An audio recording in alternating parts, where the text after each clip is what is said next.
Hi, I'm Ann Bocock. Welcome to Between the Covers, presented by WXEL Television and Murder on the Beach Mystery Bookstore in Delray Beach.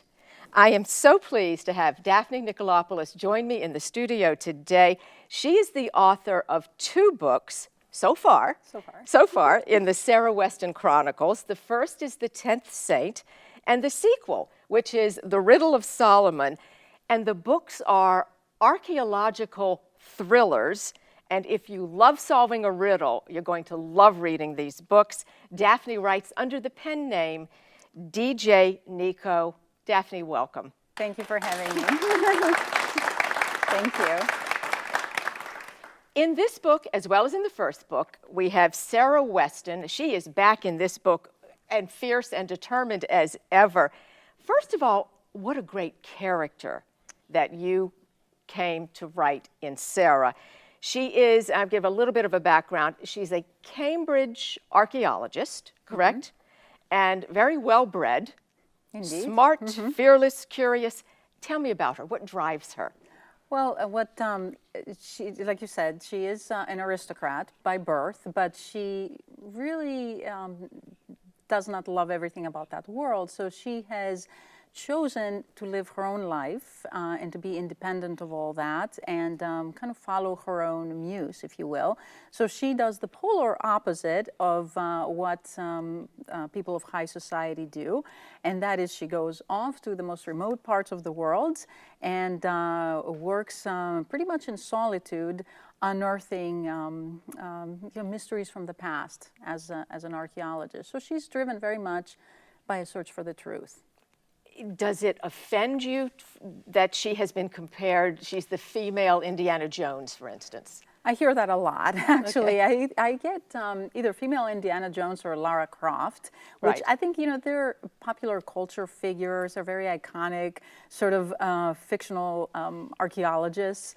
And of course, that reference is going to be made because it's in the forefront of everybody's mind. It doesn't offend me at all. I only wish Sarah was as popular as Indiana Jones was. Give it time. Exactly. And she has another character in the book, her partner and her love interest. What a great match for Sarah, because Daniel Madigan is an anthropologist. Correct. So that goes hand in hand, I guess. And against her aristocratic background, he is nothing like that. He's nothing like that. He actually comes from the mountains of Tennessee. So he's a Southern gentleman, but he sort of grew up in a very opposite background than her. I mean, he grew up in sort of with a single mother in kind of an impoverished household and really had to make his own way, whereas in Sarah's youth, things were handed to her. She didn't necessarily want them, but that's how she grew up versus Daniel. But the way their journey has unfolded, their individual journeys, has kind of brought them to the same place. So they're very much level. As I said, they are archaeological thrillers. Do you have any background in archaeology? Did you ever want to be an archaeologist? Well, I wouldn't say that I wanted to be an archaeologist necessarily. I've been fascinated by the ancient world all my life. I mean, I come from Greece, and that very much is in our DNA. I mean, the ancient world, because we walk among the ruins as Greeks, and so that's always fascinated me. And so, really, I think it was my love for antiquity and for the classical world that really drew me to these types of stories, not the discipline of archaeology itself. That sort of became a tool for telling my stories. It seems like such a lonely career. It is. I think in many ways it's very painstaking. It requires a lot of patience, a lot of sort of detail work, a lot of minutia, and you're sort of doing the same thing day after day after day. Of course, my characters have a lot of I was going to say thrills and she has chills. a few adventures along the way. The book is The Riddle of Solomon, and yes, it is a thriller. It is also biblical archaeology. It is. It's. I like to explore different parts of the past in my book. Obviously, the the very distant past, because I deal only with antiquity. And biblical archaeology to me is a very fascinating field.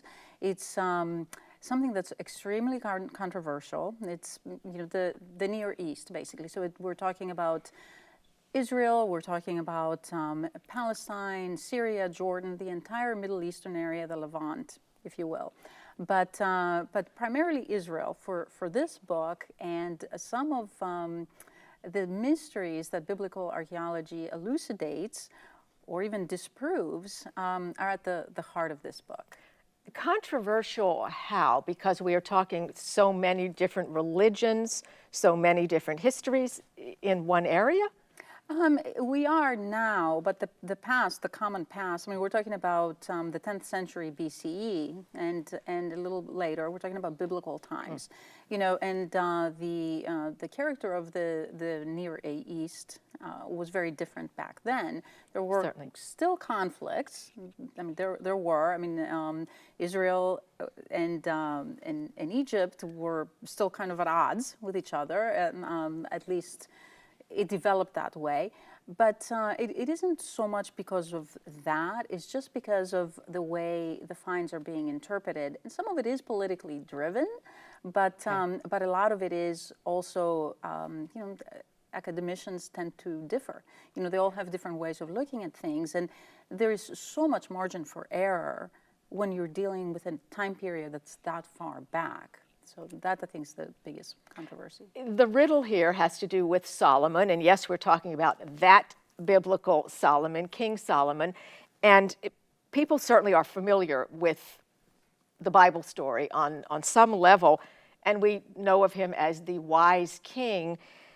This particular story is interesting. How did you research this? How did you come to this riddle? Well, it's a lot of what is included in the book about King Solomon comes from the Bible. It would be the books of Kings and Chronicles in the Old Testament, of course, and that really tells quite a bit about the king and his leadership, and even things like his throne, which plays very prominently in the book. That throne is actually described in very elaborate detail in the Bible, and of course I've drawn upon those stories for the description in the book. And then, for some of the stories that I've told in the Riddle of Solomon, those are inspired by some of the legends that exist, because there's a lot of sort of peripheral literature, a lot of sort of mystical literature, if you will, that exists in addition to the Bible, and there are a lot of oral traditions that have been passed down through generations and have been recorded in, just sort of other forms of literature. But there's a lot that's been written about him. It's just nobody knows the truth. Daphne, true to the way you like to tell a story, there is a mysterious scroll that Sarah discovers when she's working at a site in Saudi Arabia. Exactly. And then, of course, the scroll disappears. And you have a very evil character that you have also written. You can tell us a little about him, but was it fun to write the evil part? Oh, totally. Yeah, absolutely. Well, as a novelist, you tend to like to explore all sides of human nature. And I tend to write my protagonists as flawed, and I tend to write my antagonists as high-minded, but sort of with bad intentions. So that's with this antagonist, whose name is Trent Sachs, and he is a British lad, but he also has an Israeli background. And he is, he's obviously deranged. I mean, he has some issues psychologically, but he believes that he is the Jewish Messiah. He believes that the world has been waiting for him to come, and so he is in the process of amassing all the relics that will prove to the world that he is who he claims to be. You're so good at mixing history with issues that are current. I imagine that is deliberate on your part. Yes. But it takes such skill. Well, it does, but I think with a thriller especially, because readers who are picking up a thriller want to be entertained. They want to be informed about the past, but they're not picking up a historical novel. They want the action and they want to relate it to what's happening in present day. So that is very much deliberate. It's what makes the books relevant. And so we have a modern day conflict and we have conflicts from the past, and they tend to collide in the stories. And a sense of place is so important in your books, and the reader can feel it. For instance, we start here in Saudi Arabia at the dig site. You go to so many exotic lands, like you mentioned, Israel. You also go to India and many other wonderful places, but place itself is a character in your book. It is, and I've been actually told that quite a bit, and that is intentional. I think, as you know, I have a background in travel. I've had the good fortune to see a lot of the world, and a lot of my experiences then and now inform my characterization of place. And so I think that's what brings that authentic detail, and it's evident to the reader, when you've been there, when you're writing from memory or you're writing from experience or hands-on research. It's wonderful detail, and I applaud you for that. It is such fun to read the colors and the sounds and the smells of the place because you have been there. And I think we should tell the audience you were a travel writer. Yes. And you did not do the go on the cruise ships or the 4-star hotels for your writing. You went to some crazy places. I did, yes. That's very much a part of my past. I was a travel writer for probably a good 10 years, and I enjoyed adventure travel. I enjoyed going off the beaten path, so I would always seek out those assignments. They were way off the beaten path. Yeah, yes, exactly. And then it wasn't just those assignments. I would do a lot of it on my own, too. I mean, I spent 2 years backpacking around the world and, without ever coming back home and, staying in kind of crazy places and exploring places that most people don't even realize are on the map. But those are places that inspire me personally and certainly inform my work. But I just find it personally fascinating. So that's been a big part of my journey. You've called yourself a nomad. I have. Yeah, moving around from place to place, I think will do that to you. I certainly have that mentality from some of the seeking that I've done. You did 2 years backpacking or traveling around without coming back to a home. Exactly. By yourself as a woman? Oh, no, it wasn't by myself. And, you sort of tend to pick up friends along the way as well. And so it doesn't matter whether you're alone or not. I think it's good to do it in the company of others. But I don't mind traveling by myself either. That's actually a fun privilege. And you spent a lot of time in the desert. I have. I've been to various deserts sort of around the world. I've spent time with some of the tribal people, some of the true nomads and the people who that's their life every day of the year. And I love that existence. There's something very magical about it because it is so rapidly disappearing. But the whole idea of not having a home but calling the earth your home, I think is just truly inspiring. This is a far cry from people who travel and have, let's say, go to Morocco and do the camel ride for the afternoon. I mean, you lived with people in, I guess, both Africa and in Asia. Oh, yes. I don't know that I've actually lived with them for that long a period of time, but I've certainly spent a lot of time among different tribes. I've spent a whole lot of time in both Africa and Asia in different parts, with the deserts and otherwise. But what was the best experience you had at that time? Oh my goodness! I mean, I did go across the Sahara on camelback. Over the course of several days, with a group of friends and some camel drivers who didn't speak any English. Yeah, it was really very interesting. But having to actually go through things like sandstorms. I mean, it's a reality. Very frightening. Exactly, yeah. And it is. When you're in it, you have no idea how you're going to react. But you sort of find the personal courage and the strength to do what needs to be done, and your survival instinct, if you will. These people have surviving on a daily basis. When you leave that and you come back, let's say, to the States, to where we have so much, does the difference just hit you in the face that we are somewhat spoiled?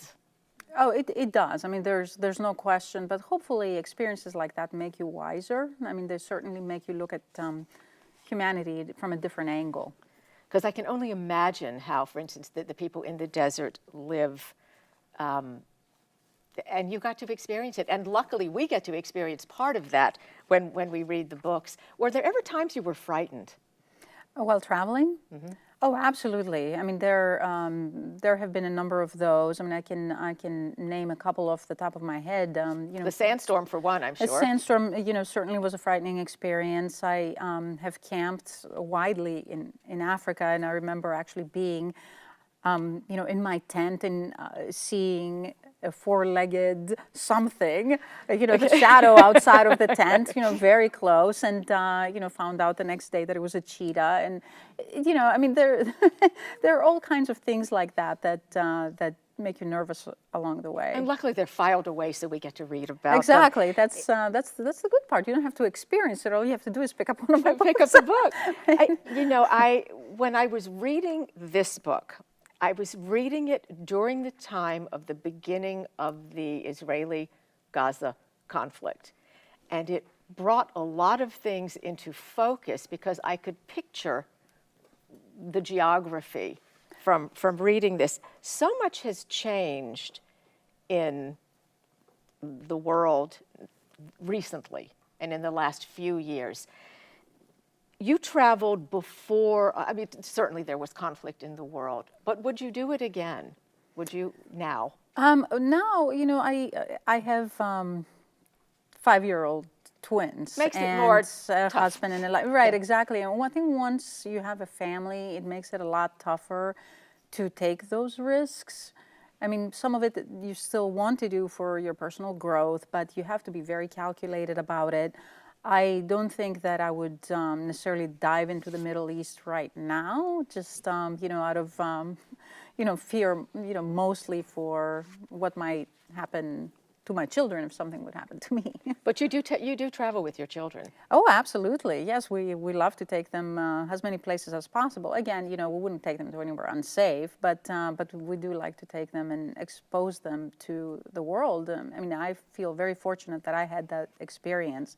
I didn't have it as a child, I had it as an adult, but I believe in it. I think it's the best education there is, and I think all children should experience travel. You have been, if I'm correct, I think the country that you have been to the most is India? Yes. I mean, okay, I've been to parts of Europe a lot more, like, of course, like right. London, Paris, some of the big cities and whatnot. So, outside from European cities, let's just say, yes, India. I've been to 9 times. Actually, even my husband and I even had our honeymoon there. So, What is it you about really have to India? love it. What is it about India that you love? I find it very fascinating, and India is different from corner to corner. You were mentioning that you read in the Riddle of Solomon that part of it takes place in Yes. India. It takes place in Varanasi, which is in the north, which is a holy city on the banks of the river Ganges, where they do a lot of the cremations and sort of put people to rest, if you will, and people come there to sort of, experience the spirituality. But, you go to places like that and you just feel so much more connected with, like sort of the greater force, and then people's, weaknesses and strengths, and, what makes them tick. And I think with India, you're just, it's just so raw in so many places. And, you see a part of human nature that you don't experience anywhere else. Interesting way to put Absolutely. that. Your personal story didn't start here. You were born in Greece. Yes. Your family emigrated here. How old were you when you? I was 12. You were 12. Yeah, so I was a middle schooler. Wow, that can be very difficult Right. for any 12-year-old to move, much less move, across the ocean. exactly. Did you speak English? I didn't. I had studied English, but studying English in an institute, in Greece not is the very same. different than being placed in the middle of, an English-speaking So country. how did you learn? I mean, you just I went right into school. Like literally, we moved in the month of August, and school started, shortly thereafter. I was thrown in. I had a hard time, but I did it. Like many immigrants that are here today, do you remember this experience as being difficult at 12 years old, strange, or did you become American quickly? No, I didn't become American quickly. It took me a long time. I fought it. There's no did? question about it. Yeah, because 12-year-olds fight everything. Number Yeah, one. yes, they do. I mean, that's part of it was the age, but another part of it was I felt very close to my homeland, and I was. It took me some time to adjust to a whole different way of thinking, and of course I eventually embraced it. But in the beginning, I was sad and scared and a little resentful maybe. You are also today, you're not just an author and mother of twins, you are the editor-in-chief of Palm Beach Illustrated magazine. And dare I ask, what do you do in your spare time? Well, I don't have much spare didn't time. think I do some volunteer work. I of course, with my children's school. I would think I do twin what I 5-year-olds can. would keep you pretty busy. Right, exactly. And so there isn't a whole lot of time left. But I do some volunteer work. I work with some organizations that work with children, and some that work with literacy. The things that are important to me. The CEO of PepsiCo, who is a woman, recently was quoted as saying, "Women cannot have it all." And she acknowledged that her own children probably suffered because of her career and what she had to do. And I am certainly older than you, and in my generation, we were told you could have it all. You could have everything. And most of us found out the hard way that was impossible. Well, it is impossible, and people ask me all the time, well, how do you handle all that? Because there is obviously a lot on my plate, but I guess the fact of the matter is I probably don't do it all. If I think about how much sort of gets left behind, like it's very difficult to even clean my car out or to catch a show on TV. I mean, everybody says, well, you don't ever watch any TV shows. Well, there's definitely not a lot of time for that. But I think, what's important for a woman is to have a very good support network. And I'm very fortunate in that regard. I have a wonderful husband who is very hands-on with our children. We have, our extended family that also helps. And so I feel like, if you have a good support network, it's easier. But doing it all, having it all, I mean, I think that's a little bit of a fallacy. I mean, but I feel very fortunate for the version of all that I have. I love how you said that. Oh, thank that's you. wonderful.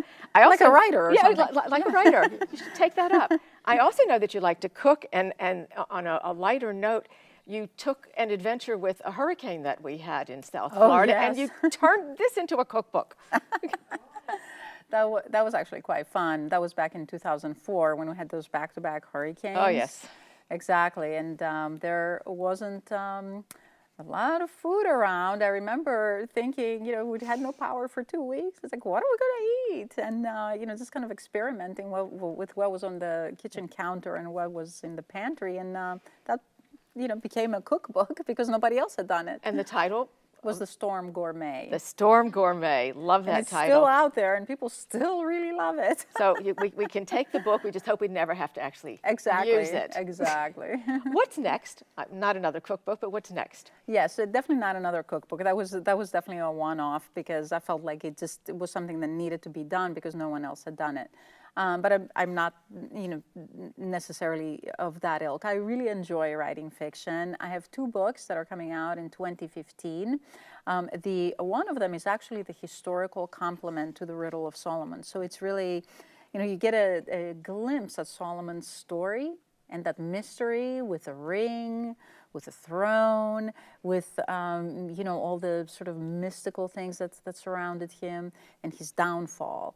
And that then becomes the story in the book that's coming out in 2015, which is purely historical fiction. It's not a thriller.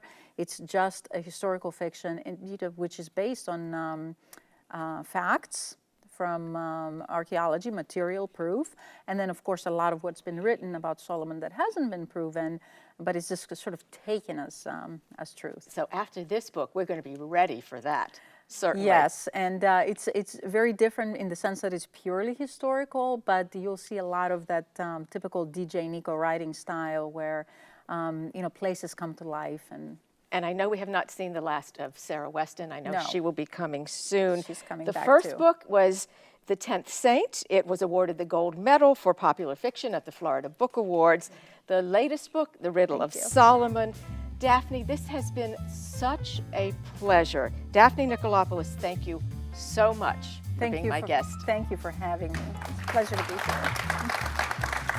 Thanks, Daphne. I'm Ann Bocock, and you've been watching Between the Covers on WXEL television. Thank you.